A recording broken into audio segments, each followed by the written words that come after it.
మంచు జల్లు పరలోక జల్లు మంచు జల్లు ఇది ఆత్మ జల్లు మంచు జల్లు ఇది జీవ జల్లు మంచు జల్లు ఇది కరుణ జల్లు మంచు జల్లు ఇది తేనె జల్లు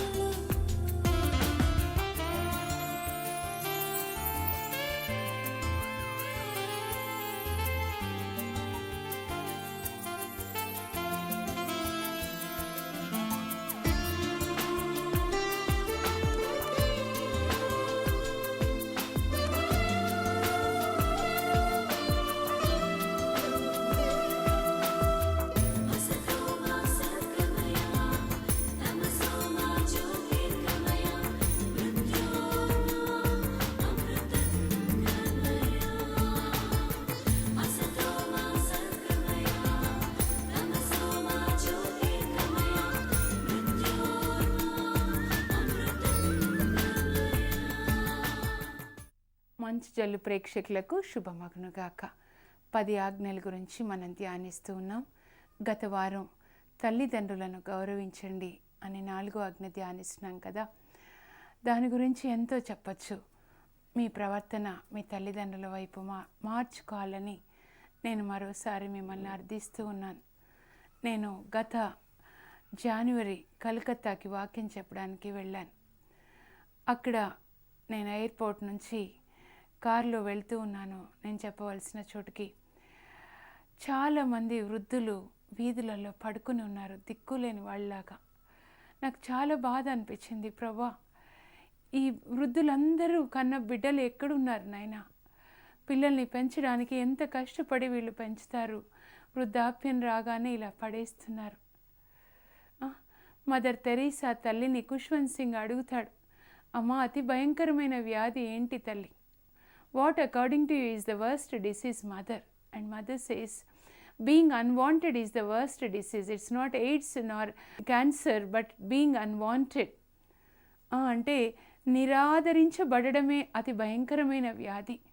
నా కన్న పిల్లలు నన్ను గాలికి వదిలేశారు అని అంటే వాళ్ళు ఎంత బాధపడతారు చెప్పండి. ఇదిగో ఈరోజు చూడండి, నేను ఇలా శుభవార్త స్టూడియోకి వాక్యం చెప్పడానికి వస్తున్నాను. ఇలాగే ఒకరోజు వస్తున్నప్పుడు ఒక వృద్ధురాలు చేయి చాచి నన్ను డబ్బు అడిగింది. వృద్ధులు ఏదైనా కష్టంలో ఉంటే నా మనస్సు నేను తట్టుకోలేను నిజంగా. నేను ఆగి డబ్బులు ఇస్తూ అడిగాను, అమ్మా నీకు పిల్లలు లేరా? ఎందుకు లేరమ్మా? 7 మంది పిల్లల్ని కానీ పెంచాను ఈ చేతులతో, కానీ అందరూ నన్ను విడిచిపెట్టి వెళ్ళిపోయారమ్మా రెక్కలు వచ్చి. 7 మందికి అన్నం పెట్టాను ఈ చేత్తో, ఇప్పుడు వాళ్ళు నా చేతులను అడుక్కునే చేతులుగా మార్చారు తల్లి. మీరే ఆ స్థితిలో ఉంటే ఒక్కసారి మీరు పరిశీలించండి, మిమ్మల్ని గురించి దేవుడు ఏమని అనుకుంటూ ఉన్నారు. వృద్ధులైన తల్లిదండ్రులకి అన్నం పెట్టాలని దేవుడు ఎంతో కోరుకుంటున్నారు. నేను ఆది కాండంలో ఇస్సాకు గురించి చదువుతున్నాను. నాకు ఇస్సాకు అంటే చాలా ఇష్టం. తండ్రికి విధేయత చూపించాడు, భార్యని ప్రేమగా చూసుకున్నాడు. ఇరుగు పొరుగు వాళ్ళు బావిలో మట్టి పోసినప్పుడు కూడా ఆయన వాళ్ళతో తగాదా పడలేదు. అలాగే తన ఇష్మాయేల్ తన సోదరుడు తన తండ్రి మరణించినప్పుడు పిలిచాడు, తన కుమారుల్ని బాగా చూసుకున్నాడు, రిబెక్కాని ప్రేమగా చూసుకున్నాడు. అబ్రహాంకి 100 సంవత్సరాల వయసు వచ్చినప్పుడు ఇస్సాకు పుడతాడు. ఇస్సాక్కి 40 సంవత్సరాల వయసు వచ్చినప్పుడు రిబెక్కాతో పెళ్లి జరుగుతుంది. అప్పుడు ఆ రిబెక్కా ఆ ఇంటికి వస్తుంది, అత్తగారింటికి. ఆదికాండ 24:67 చెప్తున్నారు, ఇస్సాకు రిబెక్కాని కాలు కింద పెట్టకుండా చూసుకున్నాడు అని. ఆ వాక్యం నాకు చాలా ఇష్టం. ఎందుకు ప్రభా ఇస్సాకు రిబెక్కాని కాలు కింద పెట్టకుండా చూసుకున్నాడు, అంత ప్రేమగా చూసుకున్నాడు అని నేను అడుగుతూ ఉంటే, నేను ధ్యానిస్తూ ఉన్నప్పుడు దేవుడు నాకు ఒక దర్శనాన్ని చూపించారు. వాళ్ళ గుడారాన్ని నాకు చూపించారు. ఇస్సాకు రిబెక్కాలున్న గుడారంలో అబ్రహాం ఉన్నాడు. ఆయన వయసు 140 సంవత్సరాలు. వృద్ధుడైన అబ్రహాంని అంటే రిబెక్కా తన మామగారిని, నిజానికైతే తాత కానీ మామ అవుతాడు. వృద్ధుడైన ఆ అబ్రహాము మంచం మీద పడుకున్నప్పుడు రిబెక్కా కాలు కింద పెట్టకుండా తన మామగారిని చూసుకుంది. మావయ్య, తాతయ్య అని పిలిచుంటుంది. తాతయ్య అన్నం తింటావా? తాతయ్య నీళ్లు కావాలా? తాతయ్య నేనేం తీసుకురావాలి? తాతగారిని అంటే మామగారిని కాలు కింద పెట్టకుండా చూసుకుంది రిబెక్కా. అందువల్ల దేవుడు ఇస్సాకు రిబెక్కాని కాలు కింద పెట్టకుండా చూసుకునేలాగా చేశాడు. చూడండి, ఇంత రహస్యాన్ని దేవుడు నాకు చూపించారు. మీరు మీ అత్త మావల్ని కాలు కింద పెట్టకుండా చూసుకుంటే మీ భర్త మిమ్మల్ని కాలు కింద పెట్టకుండా చూసుకుంటాడు. ఆడవాళ్ళందరికీ నేను చెప్తున్నాను అనుభవంతో, మీరు అత్త మావల్ని చూసుకోనండి, మీ భర్త మిమ్మల్ని బాగా చూసుకుంటాడు. అలాగే ఇస్సాక్కి 100 సంవత్సరాల వయసు వస్తుంది. ఆయన తన పెద్ద కొడుకుని ఎక్కువగా ప్రేమించాడు, ఏశావుని. అతని భార్య రిబెక్కా ఏమో యాకోబుని ఎక్కువగా ప్రేమిస్తుంది. ఇస్సాక్కి మాంసం అంటే ఇష్టం. వృద్ధులైన వాళ్ళు చూడండి, మాంసం ఇష్టంగా తింటారు. అందులో జింక మాంసం ఇష్టం అన్నమాట. తనకిష్టమైన పెద్ద కొడుకుని పిలిచి చెప్తాడు, నాయనా ఇదిగో అడవికి వెళ్ళి జింకను వేటాడి నాకు ఇష్టంగా జింక మాంసం వండి పెట్టు, కడుపు నిండా తిని హృదయమారా నేను దీవిస్తాను. ఏశావు అడవికి వెళ్తాడు జింకను వేటాడి తేవడానికి. ఆ లోపల రిబెక్కా తలుపు చాటు నుండి విని తొందరగా గొర్రె మాంసం వండి తన కొడుకు చిన్న కొడుకు యాకోబుకి ఇచ్చి పంపిస్తుంది. ఇస్సాకు కళ్ళు కనపడవు కాబట్టి చాలాసార్లు అనుమానం వస్తుంది. అయినా రిబెక్కా చాలా జాగ్రత్త తీసుకుంటుంది. ఇస్సాకు కడుపు నిండా భోంచేసి యాకోబుని దగ్గర తీసుకొని ముద్దు పెట్టుకొని, నాయనా నాకు కడుపు నిండా అన్నం పెట్టావు కదా, కాబట్టి దేవుడు ఆకాశం నుండి వానలు కురిపించి నీ చేలలో పుష్కలంగా పంటలు పండించుదురు గాక, నీ గాదెలు ధాన్యంతో నిండి ఉండునుగాక, నీ సోదరుడు నీకు బానిసాగునుగాక, ఎల్ల జాతులు నీ ముందు తలవగుదురుగాక, నిన్ను దీవించువారు దీవించబడుదురు, నిన్ను శపించేవారు శపించబడుదురు అని తన కొడుకు యాకోబుని దీవిస్తాడు. ఆదికాండం 27:27లో. ఆ లోపల ఏశావు వస్తాడు. నేను అనుకున్నాను మొదటిసారి చదివినప్పుడు, ప్రభా ఇస్సాకు ఏశావుని అడవికి పంపకుండా పిలిచి వెంటనే దీవించి ఉంటే ఏశావుకి దీవెనలు వచ్చాయి కదా అని. ఎందుకు జింక మాంసం అడిగాడు, అందువల్ల ఈ మోసం జరిగింది కదా అని. అది దేవుని యొక్క చిత్తం అనుకోండి, యాకోబు దీవెనలు పొందడం. అయితే దేవుడు నాకేం చెప్పాడు తెలుసా, తండ్రి బిడ్డల్ని దీవించడం అనేది వృద్ధుడైన తండ్రికి ఆహారం పెట్టడంతో ముడిపడి ఉంది. ఎప్పుడైతే వృద్ధుడైన తండ్రికి ఆహారం పెడతారో వాళ్ళే దేవుడి నుంచి తండ్రి నుంచి దీవెనలు పొందుతారు. తండ్రి దీవిస్తే దేవుడు దీవించినట్లే. కనుక మీరు దేవుడి నుంచి దీవెనలు పొందాలి, అవి మీ వంశానికి తరతరాలుగా ఉండాలి అంటే వృద్ధుడైన తండ్రికి అన్నం పెట్టండి. మరోసారి నేను చెప్తూ ఉన్నాను, దయచేసి కన్న తల్లిదండ్రుల పట్ల మీరు కనికరాన్ని చూపించండి. మీ దేవుడు కనికరం కలవాడైనట్లే మీరును కనికరం కలవారై ఉండండి అని లూకా 6:36లో చెప్తున్నారు. హత్య చేయరాదు అని 5వ ఆజ్ఞ చెప్తుంది. నేను మొదటిసారి ఆజ్ఞ విన్నప్పుడు అనుకున్నాను, నేను ఈ ఆజ్ఞ మాత్రం మీరలేదు, మొదటి 4 మీరి తప్పు చేశాను, పాపం చేశాను ప్రభా, ఇదొక్కటి నేను ఎవరిని హత్య చేయలేదు. కానీ ఆ వాక్యాన్ని ధ్యానించిన తర్వాత అది కూడా చేసి తప్పు చేశాను.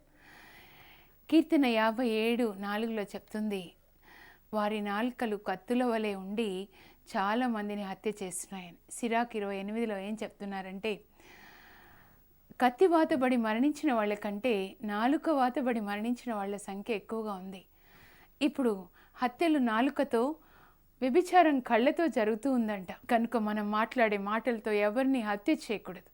సామెతలు 18:21 చెప్తున్నారు, జీవము మరణము నాలుకలో ఉంది.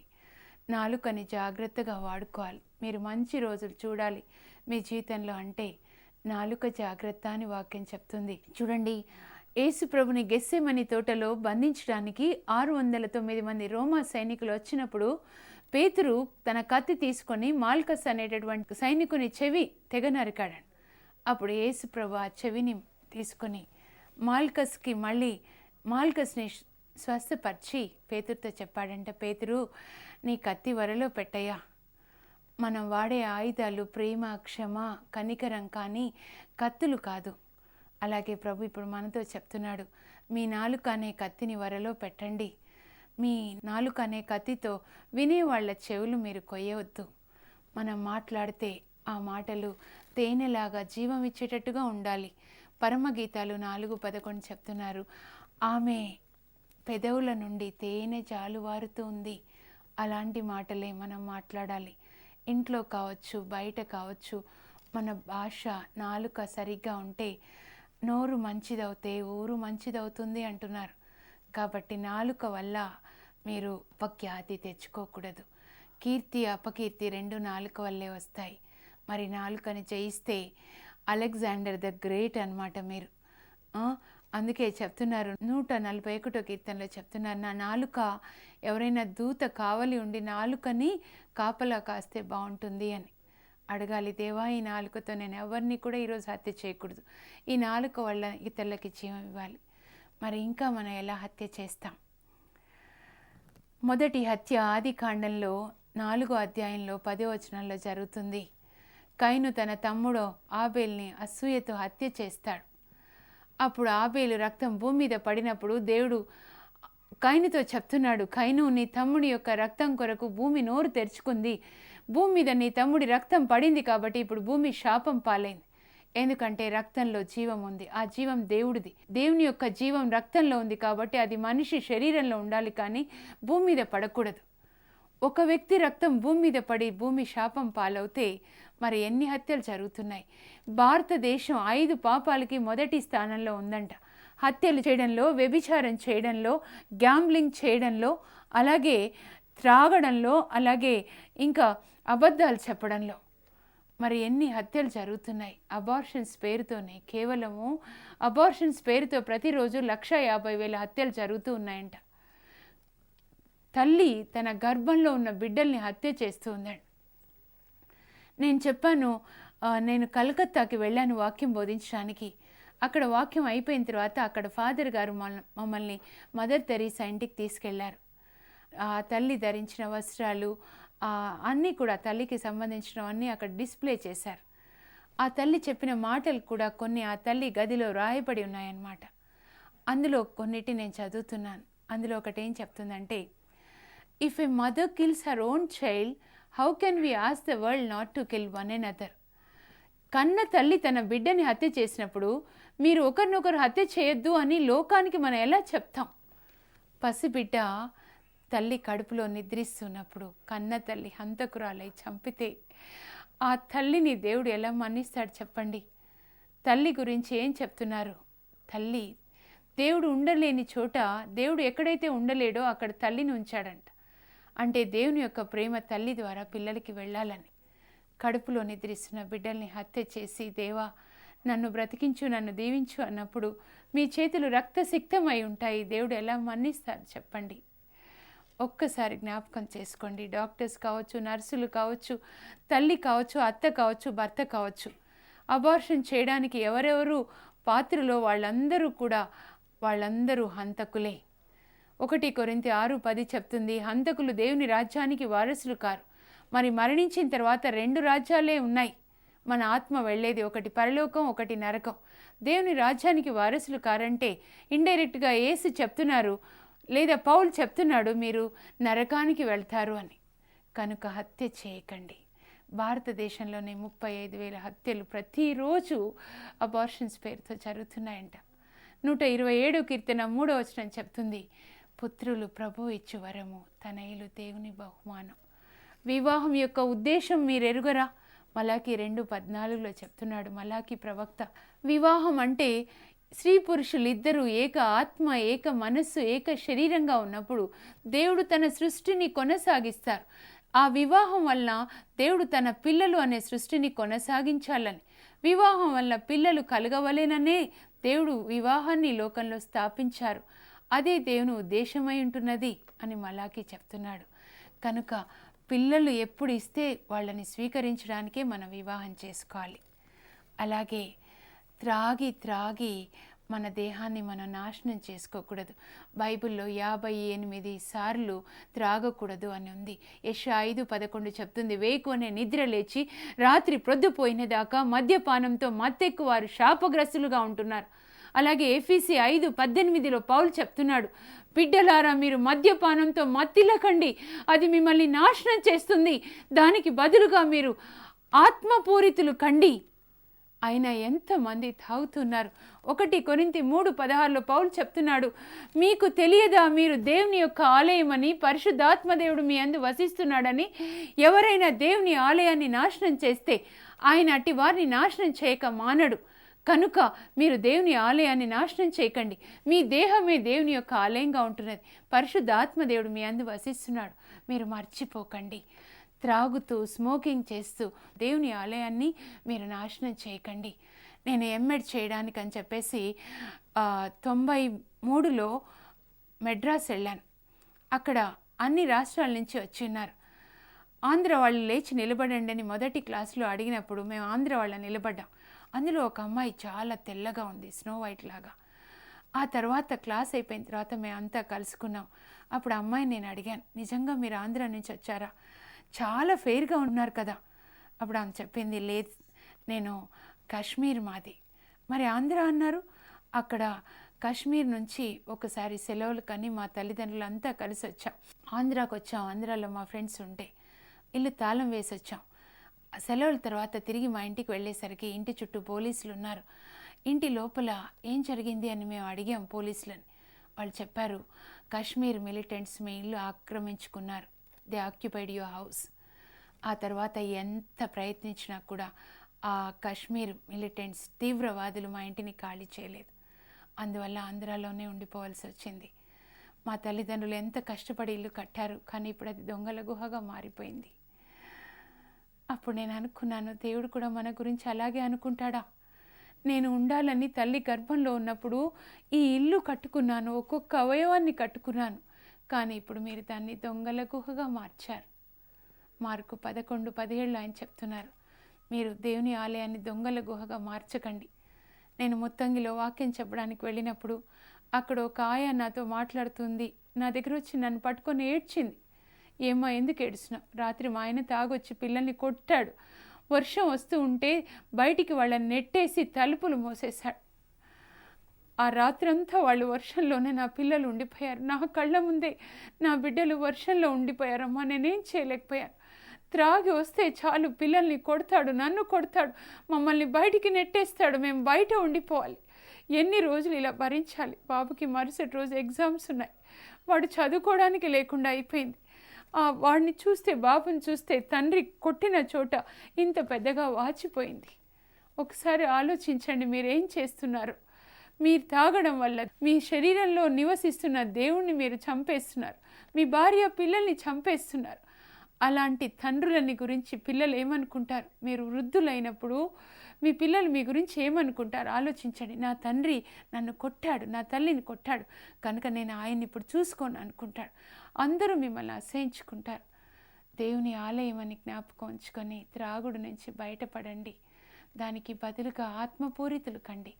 అదే డబ్బుతో మీ భార్య పిల్లలతో కలిసి భోంచేయండి. పేదవాళ్ళకి సాయం చేయండి. దేవుని మహిమ కోసం మీ దేహాన్ని వాడండి. బైబిల్ గ్రంథంలో కూడా త్రాగుబోతులకు ఏమైందో మీరు చూడండి. లోతు తాగి తన కూతుర్లతోనే పాపం చేస్తాడు. ఆ తర్వాత వాళ్ళకి పిల్లలు పుట్టినప్పుడు ఆయన కళ్ళ ముందు ఆయన పాపం కనబడుతూ ఉంటే ఆయన ప్రతిరోజు చచ్చిపోయాడు. తాగిన తర్వాత ఏం చేశాడు? ఆయనకి తెలియక కూతుర్లతో పాపం చేశాడు. చూడండి, ఆదికాండం 19:33-35 వచనాల్లో చూస్తున్నాం. తండ్రులు కన్న బిడ్డలతో పాపం చేసి శాపాన్ని ఇంటి మీదకి తీసుకొని రాకండి. అలాగే నోవా ఆదికాండం 9లో తాగి స్పృహ లేకుండా, ఒంటి మీద బట్టలు లేకుండా పడుకుని ఉంటాడు. తెలియక తన చిన్న కొడుకు 3వ కుమారుడు హ్యామ్ లోపలికి వెళ్ళి తండ్రిని చూస్తాడు. అది వచ్చి తన అన్నయ్యలకి చెప్తాడు. ఆ తర్వాత అన్నయ్యలు ఆయన మీద దుప్పటి కప్పుతారు ఆయనను చూడకుండా. తర్వాత నోవాకి సంగతి తెలుస్తుంది. తను మరణించే సమయంలో పెద్ద కుమారుడు షేముని దీవిస్తాడు, అలాగే యాఫేతుని దీవిస్తాడు. షేము అభివృద్ధి చెందునుగాక, యాఫేదు అభివృద్ధి చెందునుగాక అని. కానీ చిన్న కుమారుడు హ్యామ్ విషయం వస్తే చిన్న కుమారుడి మీద కక్ష పెట్టుకుంటాడు. వాడు నన్ను నగ్నంగా చూసి వెళ్ళి అందరికీ చెప్తాడని కక్ష పెట్టుకొని ఆ కొడుకు ముఖం చూడడానికి ఇష్టపడడు. ఆయన పేరు చెప్పడానికి ఇష్టపడకుండా ఆ చిన్న కొడుకు కానాను పేరు చెప్పి కానాను నింద్యుడై బానిసై షేము యాఫేతుల మధ్య నివసించునుగా. కానీ ఎప్పటి శాపమో ఇప్పటికీ కూడా ఆ కానాను ప్రజలు బానిసలై షేము సంతతి ఇజ్రాయేళ్ళకి సేవ చేస్తూ ఉన్నారు. చూడండి, త్రాగి పిల్లల్ని శపించడం వల్ల మీ పిల్లల భవిష్యత్తు పాడైపోతుంది. త్రాగి త్రాగి పిల్లల్ని కొట్టి భార్యని కొట్టి చాలామంది కెరోసిన్ పోసుకొని చచ్చిపోతున్నారు. కనుక త్రాగుడిని విడిచిపెట్టండి, ప్రభుని అడగండి నాకు సాయం చేయండి అని. ప్రభు పరిశుద్ధాత్మ శక్తినిచ్చి దాని నుంచి మిమ్మల్ని బయటపడేలాగా చేస్తారు. దేవుని కృప మీకు తోడుగా ఉండునుగాక. పరలోక తండ్రి, పరలోకంలో మమ్మల్ని జ్ఞాపకం చేసుకుని మీరు మాకు ఇచ్చిన తల్లిదండ్రులను ప్రేమగా చూసుకునే కృపను దయచేయండి. అలాగే అయ్యా, మీరు మాలో పరిశుద్ధాత్మ రూపంలో నివసిస్తున్నారు. పరిశుద్ధాత్మదేవ, మాలో ఉంటున్న మిమ్మల్ని విచారంలో ఉంచకుండా త్రాగకుండా మాకు సహాయం చేయండి. త్రాగుడంటే అసహ్యం కలిగేటట్టు సాయం చేయండి. త్రాగుడి నుంచి, స్మోకింగ్ నుంచి విడుదల కలుగ చేయండి ప్రభువా. ఈ సమయంలో త్రాగుడికి బానిసలైన బిడ్డలందరినీ మీకు సమర్పిస్తున్నాను తండ్రి. యేసయ్య, మీరు బాణాలు వేసి నైనా త్రాగుడు పిచాచాల్ని, స్మోకింగ్ పిచాచాల్ని మీరు కాల్చేయండి. క్రూర పిచాచాల్ని కాల్చేయండి. తల్లిదండ్రుల పట్ల క్రూరంగా నైనా ప్రవర్తిస్తున్నటువంటి ఆ పిచాచాల్ని కూడా కాల్చివేయండి ప్రభా. ఎవరి దేహంలో, మనస్సులో, నాలుకలో, కళ్ళలో ఈ పిచాచాలు ఉన్నాయో మీరు బాణాలు వేసి వాటిని కాల్చేసి పాతాళలోకంలో అగ్నిలో పడవేయండి. పరిశుద్ధాత్మ ప్రేమతో నింపి పరిశుద్ధ వస్త్రంతో కప్పి ఆయన తల్లిదండ్రుల్ని, పిల్లల్ని ప్రేమగా చూసుకుంటూ ప్రేమ కలిగిన కుటుంబాలుగా జీవించే కృపని మాకు దయచేయండి. మా దేహంలో మీరు నివసించండి. మా దేహాన్ని మీ ఆలయంగా మీకు సమర్పించే కృపను దయచేయమని యేసు నామములో అడుగుతున్నాను తండ్రి, ఆమేన్. ప్రేక్షకులందరికీ నమస్కారం. గ్రెగోరియన్ మినిస్ట్రీస్ మంచు జల్లు అనే కార్యక్రమంతో గత 6 నెలలుగా శ్రీమతి జసింతారాణి గారు ఈ కార్యక్రమాన్ని మీకు సమర్పిస్తూ మీ హృదయాల్లోనూ మీ కుటుంబాల్లోనూ ఓ సుస్థిరమైన స్థానాన్ని ఇప్పటికే సంపాదించారు. ఈ గ్రెగోరియన్ మినిస్ట్రీస్ అంటే మా సంస్థ దాదాపుగా 6 నెలల నుంచి మీకు పరిచయం కానీ 10 సంవత్సరాలుగా శ్రీమతి జసింతారాణి కథోలిక సంఘంలో అనేక సేవలు చేస్తున్నారు. ఈ సేవల ద్వారా దేవుని రాజ్యాన్ని సుస్థిరం చేయడం కోసం, దేవుని సంకల్పాన్ని నెరవేర్చడం కోసం కృషి చేస్తున్నారు.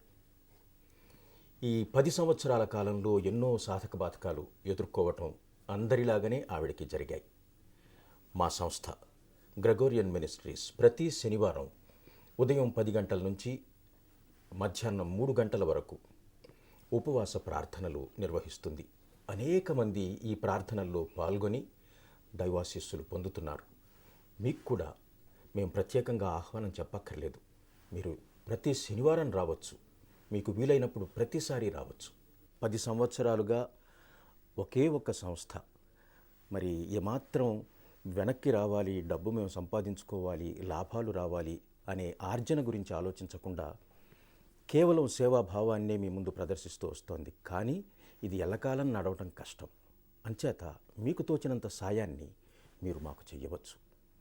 మరి ఈ సందర్భంగా జసింతారాణి గారు పక్కనే ఉన్నారు. జసింతారాణి గారు కూడా ఈ విషయాలలో కొంచెం మన సంస్థ గురించి మన ప్రేక్షకులకు కూడా కొంత తెలిస్తే బాగుంటుంది. మీ ముఖతహా కాస్త చెప్పండి. ఇప్పుడు ఇంతవరకు మాట్లాడింది రవివర్మ గారు, రేడియో ఆర్టిస్ట్. ఇద్దరం కలిసి కథోలిక చర్చ్లో రేడియో ప్రోగ్రామ్స్ చేశాము, అలాగే క్యాసెట్స్ చేశాము, ఇంకా మ్యాగజైన్స్లో కూడా రాస్తున్నాం. మంచి సోదరుడు, నాకు ఆత్మీయ సోదరుడు. ఆయన లేకుండా ఏ క్యాసెట్ కూడా నేను చేయను. నాకు అంత ఇష్టం, ఎందుకంటే నాకు ఆత్మీయంగా అన్ని విషయాల్లో సహాయపడతారు. అలాగే నేను ప్రార్థన చేసినప్పుడు దేవుడు నాకు ఒక ప్రేరణ కలుగజేశారు. కుటుంబం కలిసి ఉండాలంటే కలిసి ప్రార్థించాలి. చాలామంది ఈ మధ్య ఫోన్ చేస్తున్నారు, భార్య భర్తలు విడిపోయాము, అత్త కోడళ్ళు విడిపోయామని. అప్పుడు ప్రార్థనలో ఒక ప్రేరణ ఇచ్చారు, ఏంటంటే కుటుంబ ఫోటో పెట్టుకొని ప్రార్థించాలని. మేము కూడా మా ఫ్యామిలీ ఫోటో పెట్టుకొని ప్రార్థన చేస్తాం. మేము 32 మంది మా కుటుంబంలో, అత్తగారింట్లో. ఆ ఫోటో మా ప్రార్థన గదిలో ఉంటుంది.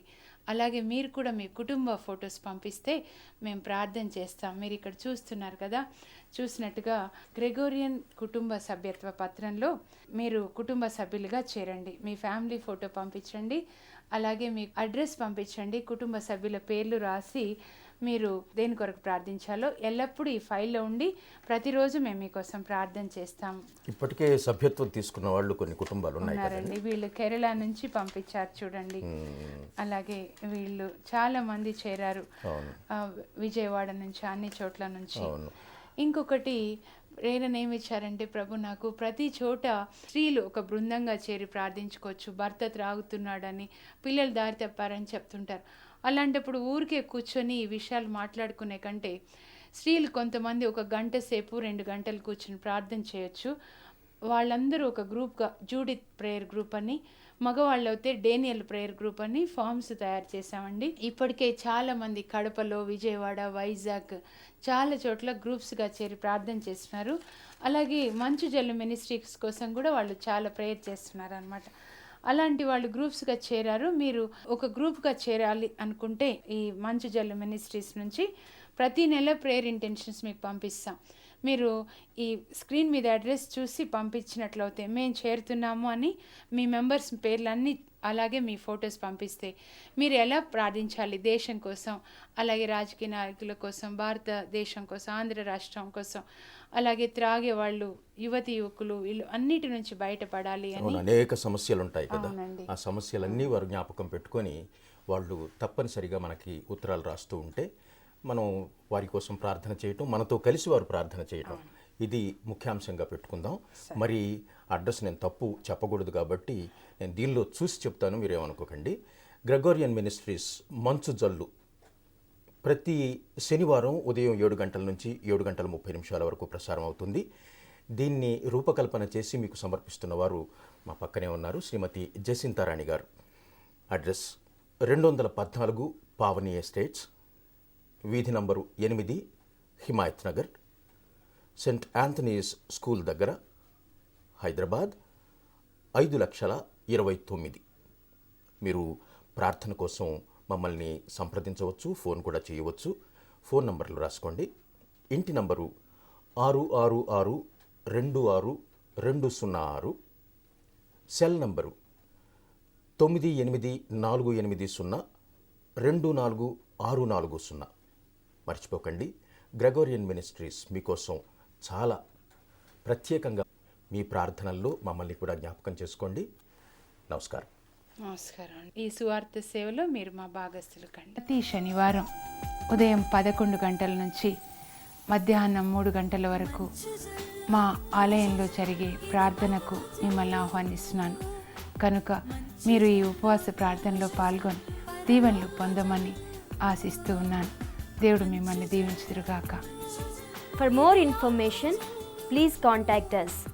Our address, Mrs. Jacinta Rani, 214 Pavani Estates, near St. Anthony's High School, Himayat Nagar, Street number 8, Hyderabad 29, Andhra Pradesh. Our phone numbers 04066626206. Our cell number 9848024640.